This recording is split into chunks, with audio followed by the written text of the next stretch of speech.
Hello everyone, welcome to Vipedia powered by Abhimanyu IAS. तो पिछली video में ये जो हमारा वार्म अप सेशन चल रहा है आईबीपीएस एसओ एग्जाम के लिए, उसकी पिछली वीडियो में हमने एग्जाम की एक्सपेक्टेड डेट्स देखी, एग्जाम का पैटर्न देखा। अभी की वीडियो में हम क्या देखने वाले हैं, तो आज की वीडियो में हम एग्जाम का सिलेबस देखने वाले हैं कि एग्जाम का सिलेबस क्या रहेगा। तो देखिए, मैंने कल भी आपको बताया था कि एग्जाम की 3 स्टेजेस हैं, प्री, मेंस और इंटरव्यू। देखिए, एग्जाम की 3 स्टेजेस, ठीक है। There are 3 stages, pre, mains and interview. ये हमारी एग्जाम की 3 स्टेजेस हैं। अब प्री में हमें क्या क्या सब्जेक्ट्स कवर करने हैं, मेंस में हमें क्या क्या सब्जेक्ट्स कवर करने हैं। अभी हम एग्जामिनेशन की बात करेंगे, इंटरव्यू के लिए हमारे बाद में लेक्चर्स चलेंगे, बट अभी हम प्री और मेंस की बात कर लेते हैं। तो प्री में हमारे क्या क्या रहेंगे सब्जेक्ट्स। तो प्री के हमारे 3 सब्जेक्ट्स रहेंगे। देखिए, English, reasoning and general awareness. ये 3 हमारे प्री एग्जाम के लिए सब्जेक्ट्स रहेंगे जो हमें कवर करने हैं, जो हमें पढ़ने हैं। अब आज की वीडियो में हम यही देखेंगे कि हमें इंग्लिश का कौन से सब्जेक्ट्स देखने हैं, रीजनिंग में हमें कौन से टॉपिक्स पढ़ने हैं एंड जनरल अवेयरनेस में हमें कौन से टॉपिक्स पढ़ने हैं। प्लस आज हम मेंस के सिलेबस की भी बात करेंगे। That is very important. Mains का सिलेबस आपको जानना बहुत इंपॉर्टेंट है, बिकॉज जब हम प्री क्रैक कर लेते हैं तो मेंस के लिए हम एकदम से पैनिक कर जाते हैं, because there are vast syllabus for mains. तो ठीक है, आज हम पूरा सिलेबस की बात करेंगे। देखिए, अगर हम रीजनिंग का सिलेबस देखें फॉर प्री, अगर हम रीजनिंग का सिलेबस देखें तो हमारे पास these are the different topics जो आने वाले हैं, ठीक है। Logical reasoning, alpha numeric series, ranking direction alphabet test, data sufficiency, coded inequalities, sitting arrangement, puzzles, distance direction, syllogism, blood relation, input output, coding decoding, ये सब हमारा रीजनिंग में आ जाता है। हमारे जितने भी क्वेश्चंस आएंगे रीजनिंग के, वो इन्हीं सब्जेक्ट से रिलेटेड आएंगे, इन्हीं टॉपिक से रिलेटेड आएंगे। आप ये नोट कर सकते हैं या फिर आप स्क्रीनशॉट ले सकते हैं इसका, ठीक है। अब रीजनिंग का क्या तोड़ है भैया, रीजनिंग को हम कैसे क्रैक कर सकते हैं, because we are law graduates. Law graduates में थोड़ा रीजनिंग का दिक्कत रहता है, बिकॉज हमने ये सब टॉपिक्स नहीं सुने होते, हमें नहीं पता होता कि ये टॉपिक्स क्या हैं। तो सबसे पहले हमें क्या करना है, सबसे पहले हमें इन टॉपिक्स के बारे में जानना है, हमें इंफॉर्मेशन लेनी है कि भाई अब सिटिंग अरेंजमेंट क्या है, क्या हो गया ये बहुत ये तो मैंने कभी सुना ही नहीं। तो हमें पहले देखना पड़ेगा कि सिटिंग अरेंजमेंट में क्या है, ठीक है। ये हम अपने लेक्चर्स में कवर करेंगे कि भाई सिटिंग अरेंजमेंट क्या है, पजल क्या है। जब हम ये देखेंगे उसके बाद हम क्या करेंगे, उसके बाद हम प्रैक्टिस स्टार्ट कर देंगे, ठीक है। रीजनिंग का तोड़ ही यही है, रीजनिंग के एग्जाम को क्रैक करने का यही तोड़ है कि भैया हमको प्रैक्टिस करनी है।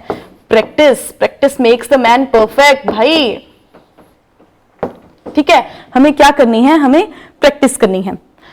तो देखिए, अब मैंने आपको सारे टॉपिक्स बता दिए कि रीजनिंग में हमें क्या करना है। मैं आपको एक चीज और बता देती हूं कि पजल्स थोड़े से टफ आ जाते हैं, रीजनिंग में हमें टफ लगते हैं। तो हमें क्या करना है, हमें रोज दिन में हमने ये टारगेट बना लेना है कि हमें रोज दिन का 2 पजल्स करने हैं भाई। 2 पजल्स अगर हम कर लेंगे ना, तो जैसे मैंने कल भी आपको बताया था कि अभी एग्जाम में टाइम है, तो अगर 18 या फिर 26 दिसंबर का एग्जाम होता है तो हमारे पास इनफ टाइम है कि हम रीजनिंग को अच्छे से प्रैक्टिस करके आराम से हम रीजनिंग को क्या कर सकते हैं, क्रैक कर सकते हैं। नाउ चलिए देखिए, अगर हम सेकंड की बात करें, इंग्लिश हमारा जो सब्जेक्ट है उसमें क्या क्या आएगा, आरसी, ठीक है, cloze test, parajumbles, multiple meaning, error spotting, vocabulary, sentence correction, paragraph completion, rearrangement of sentences, match the columns. ये हमारे सारे सब्जेक्ट्स, ये हमारे सारे टॉपिक्स इंग्लिश में आने वाले हैं। आप इसको नोट कर लीजिए या फिर आप इसका स्क्रीनशॉट ले लीजिए, ठीक है। तो देखिए, अब इंग्लिश में वोकैबुलरी हमारी बहुत इंपॉर्टेंट हो जाती है, बिकॉज रीडिंग कॉम्प्रिहेंशन में भी ऐसा पूछ लेते हैं कि इस वर्ड का मीनिंग बताइए। तो अगर हम ये देखें कि हमको अपनी वोकैबुलरी कैसे अच्छी करनी है, बिकॉज अब बैंकिंग एग्जाम्स में भी इंग्लिश अच्छी खासी आने लग गई है, अच्छी इंग्लिश आती है, वोकैबुलरी काफी अच्छी आती है। तो हमें क्या करना है, हमें पढ़ने की आदत डालनी है, हमें हैबिट बनानी है कि हमें इंग्लिश पढ़नी है, या फिर हमें हम कोई सीरीज देख सकते हैं, हमें अगर कोई सीरीज अच्छी लगती है, वेब सीरीज हमें अच्छी लगती है, इंटरेस्टिंग लगती है, तो हम वो देख सकते हैं। आई लव फ्रेंड्स, फ्रेंड्स एक सीरीज है, आप वो देख सकते हैं। आप कोई नॉवल उठा के पढ़ सकते हैं, किसी की बायोग्राफी पढ़ सकते हैं। हिंदू आप न्यूज़पेपर अगर आप पढ़ने के इच्छुक हैं, अगर आपको लगता है कि नहीं मुझे न्यूज़पेपर पढ़ना है, तो आप द हिंदू को देखिए। आप अगर आप पढ़ेंगे, अगर आप इंग्लिश को पढ़ लेंगे या फिर आप देख लेंगे, तो आपकी इंग्लिश खुद ब खुद ही अच्छी होने लग जाएगी, आपकी वोकैबुलरी खुद ब खुद ही अच्छी होने लग जाएगी। आपको रोज के बहुत ज्यादा न्यू वर्ड्स पता चलेंगे, ठीक है, और आप अपनी नॉर्मल जिंदगी में उनको यूज भी कर सकते हैं। एक दो वर्ड सीख के अगर हमने यूज भी कर लिया तो देखिए कोई दिक्कत नहीं होगी, और हमारे एग्जाम के लिए वो बहुत हेल्पफुल रहेगा। तो इंग्लिश का मैं यही कहती हूँ। और अगर हम ग्रामर की बात करें तो बेसिक्स अगर हमें ग्रामर का पता है तो हमारे लिए वो बहुत इनफ होएगा इंग्लिश एग्जाम को, इंग्लिश के पार्ट को क्रैक करने के लिए। Now general awareness. अब जनरल अवेयरनेस के देखिए क्या रहता है टॉपिक, करंट अफेयर। बट मैं पहले आपको ये बता दूं कि general awareness related to banking industry, banking sector, वो बहुत इंपॉर्टेंट है IUPS SO एग्जाम में, ठीक है। ये चाहे अब जनरल अवेयरनेस मैंने आपको कल भी बताया था कि राजभाषा अधिकारी और लॉ ऑफिसर में ही जनरल अवेयरनेस आती है, बाकी के एग्जाम्स में कौन सा आता है।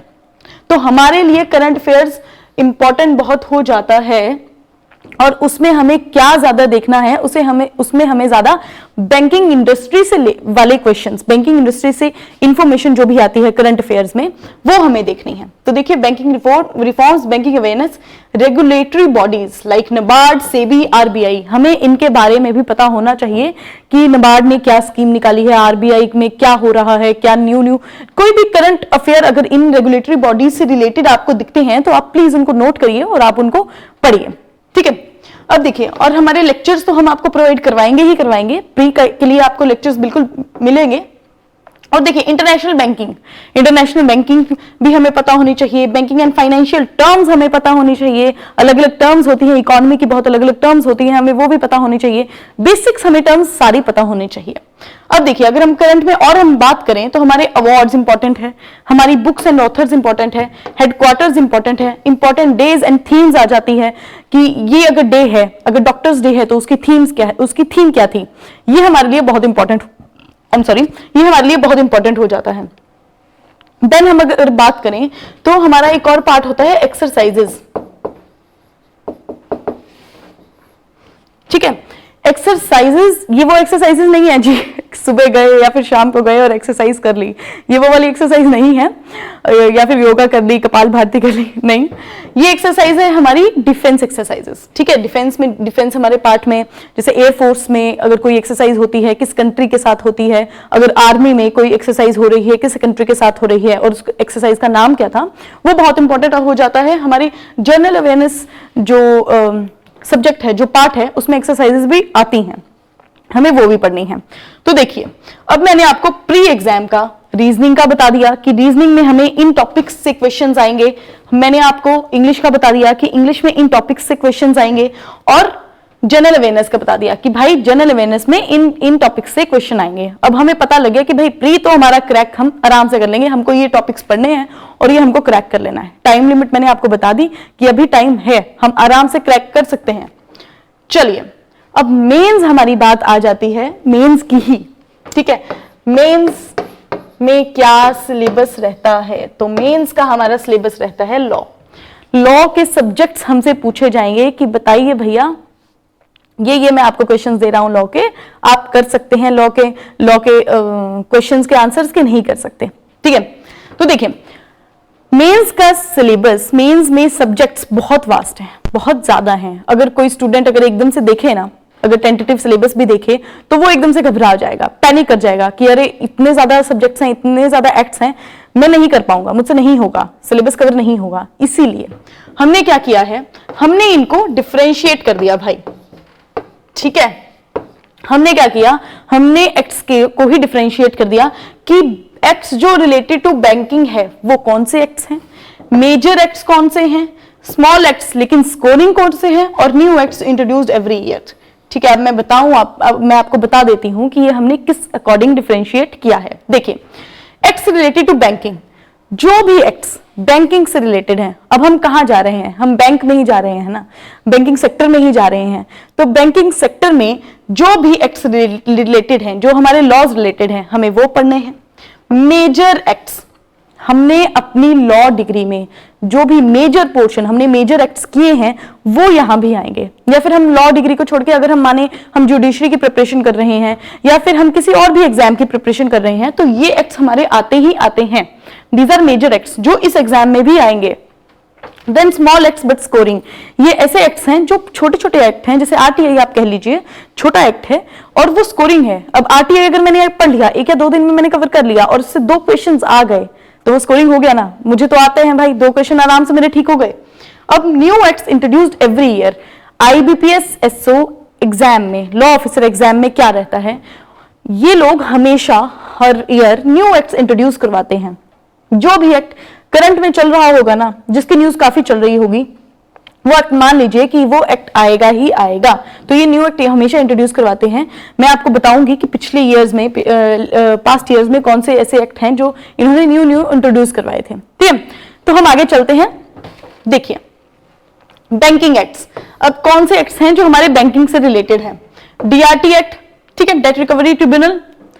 सारफेसी एक्ट हमारा हो गया, ठीक है। सारफेसी एक्ट लोगों को लगता होगा बहुत टफ है, नहीं भैया, सारफेसी एक्ट बहुत अच्छा है। जब आप पढ़ेंगे, जब मैं आपको पढ़ाऊंगी ना, तो आपको लगेगा कि अरे भाई ये तो एक ही लेक्चर में कवर हो गया, अब मुझे इसका आता है, क्वेश्चन लेकर आओ मेरे पास। ठीक है, अब चलिए देखिए ओम्बड्समैन स्कीम। ओम्बड्समैन स्कीम क्या है कि आरबीआई ने ही इंट्रोड्यूस करवाया था फॉर कंज्यूमर प्रोटेक्शन, कि अगर बैंक आपकी बात नहीं सुनते, बैंक आपकी कंप्लेन नहीं सुनते, तो आप किसके पास जाएंगे, आप ओम्बड्समैन के पास जाएंगे। देखिए आरबीआई एक्ट 1934 हो गया। बैंकिंग रेगुलेशन एक्ट, कि मतलब बैंक्स को कौन रेगुलेट करेगा, वो किस तरह काम करेंगे, क्या उनकी कैपिटल रहेगी, ये सब हम बैंकिंग रेगुलेशन एक्ट में पढ़ेंगे। IBC act, insolvency and bankruptcy code, payment and settlement act, bankers book evidence act, cooperative societies act and banking preservation record rules. ये सब एक्ट्स हमारे किससे रिलेटेड आ जाते हैं, ये सब एक्ट्स हमारे बैंक से रिलेटेड आ जाते हैं, बैंकिंग इंडस्ट्री से रिलेटेड आ जाते हैं, जो हमें पढ़ने हैं फॉर लॉ ऑफिसर। नेक्स्ट अगर हम चलते हैं, नेक्स्ट ये हमारे एक्ट्स कौन से एक्ट हैं, ये हमारे एक्ट्स हैं मेजर एक्ट्स। ठीक है, ये देखिए अब ये जो आप एक्ट देख रहे होंगे ना, ये एक्ट्स आपको पता होगा कि भाई आपने अपनी लॉ की डिग्री में ये एक्ट कवर किए हैं और आप अगर प्रिपेयर कर रहे हैं किसी भी एग्जाम के लिए तब भी आपको ये एक्ट कवर करने ही होते हैं। अगर आपको पिछली स्लाइड का स्क्रीनशॉट लेना है तो प्लीज क्लिक कर लीजिए। अब अगर हम नेक्स्ट का चलते हैं तो नेक्स्ट आती है मेजर एक्ट्स, जैसे आईपीसी, ठीक है, Indian penal code, next CrPC, contract act. I love contract act, मुझे बहुत पसंद है कॉन्ट्रैक्ट एक्ट, बहुत प्यारा सा एक्ट है actually. And then constitution of India, constitution of India को हम कैसे भूल सकते हैं, ये तो हमारे लिए भगवान है। ठीक है, कंपनीज एक्ट हो गया, सीपीसी हो गया, ट्रांसफर ऑफ प्रॉपर्टी एक्ट हो गया, एविडेंस एक्ट हो गया, एसआरए हो गया, लिमिटेशन एक्ट हो गया, एनआईए हो गया एंड पार्टनरशिप एक्ट हो गया। ये सब एक्ट हमारे कवर हो जाते हैं मेजर एक्ट्स में, जो हमारे आ जाते हैं। अब देखिए एक बहुत ही इंपॉर्टेंट बात है, हमें इन एक्ट्स में ऐसा नहीं है कि हमें पूरे एक्ट्स पढ़ने हैं, बिकॉज हर एग्जाम कुछ अलग मांगता है, हर एग्जाम एक सब्जेक्ट से कुछ अलग मांगता है। तो इन सब्जेक्ट्स में भी हमें जो पोर्शन कवर करना है, आई टेल यू कि भाई ये बहुत इंपॉर्टेंट है, ये हमको कवर करना है अच्छे से। ठीक है, वैसे हम सारा पढ़ेंगे बट जो इंपॉर्टेंट पार्ट होगा उसको हम अच्छे से कवर करेंगे। आगे चलिए small acts, small acts but scoring. ठीक है, वही बात आ गई कि भाई ये हैं छोटे एक्ट लेकिन ये स्कोरिंग एक्ट्स है। अब वो कौन से हैं, सेल्स ऑफ गुड्स एक्ट हो गया, रजिस्ट्रेशन एक्ट हो गया, आर्बिट्रेशन एक्ट हो गया, पीएमएलए हो गया, हम इसे पीएमएलए भी बोलते हैं, prevention of money laundering act, CPA consumer protection act हो गया, इसकी अमेंडमेंट हुई थी। ठीक है, अमेंडमेंट, ये एक्ट ही पूरा का पूरा न्यू आ गया था। आरटीआई एक्ट हो गया, राइट टू इन्फॉर्मेशन एक्ट और स्टैंप एक्ट। ये हमारे छोटे एक्ट्स हैं, हम आराम से इनको कवर कर लेते हैं और ये स्कोरिंग भी हैं। तो आपके ये एक्ट्स हो गए कवर। देखिए स्क्रीनशॉट अगर आप लेना चाहते हैं तो ले लीजिए। ठीक है, नेक्स्ट अगर हम चलें तो नेक्स्ट देखिए न्यू एक्ट्स, जो हमेशा न्यू एक्ट्स इंट्रोड्यूस होते हैं। अगर हम पास्ट ईयर में देखें तो रेरा, जैसे ये real estate regulation and development act RERA 2016, इसमें से 4 क्वेश्चंस बन गए थे भैया। ठीक है, 4 क्वेश्चंस पूछ लिए थे, एक बारी 2-3 क्वेश्चंस पूछ लिए थे, तो ये न्यू एक्ट इंट्रोड्यूस किया था और इसमें से इतने क्वेश्चंस आ गए थे। तो हमें ये भी ध्यान रखना है कि न्यू एक्ट्स कौन से आ रहे हैं और वो कौन से हमारे पेपर में आ सकते हैं, जो हमें एक साइड किक देंगे कि हमें ये आता होगा ना तो एक किक मिल जाएगी कि भाई हमारा एग्जाम पक्का क्लियर है, बाकियों से हमें ये डिफरेंशिएट कर देगा। FEMA, Indian succession act, Indian succession act तो हमने पढ़ा भी है सबने। रेरा हो गया, आईटी एक्ट हो गया, लोक अदालत। लोक अदालत किस एक्ट में? Legal services and authorities act में आ जाता है हमारा लोक अदालत।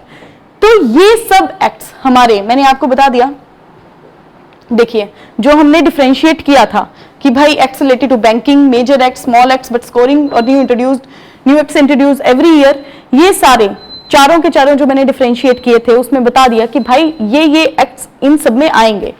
ठीक है, अब मैं आपको एक और बात बता दूं कि जो अब आने वाली वीडियोस हैं, आगे आने वाली वीडियोस हैं, वो बहुत इंपॉर्टेंट होने वाली हैं। आप प्लीज चैनल को सब्सक्राइब कर लीजिए और वो बेल आइकन पक्का दबा दीजिए, बिकॉज उन वीडियोस में ये जो एक्ट्स मैंने बताए ना, जैसे स्मॉल एक्ट्स आप कह दीजिए, इन सभी एक्ट्स के प्रीवियस ईयर क्वेश्चंस हम डिस्कस करेंगे और हम इन एक्ट्स को थोड़ा डेप्थ में देखेंगे। हम इनकी ओवरव्यू एक पूरी देख लेंगे कि भाई ये एक्ट है क्या।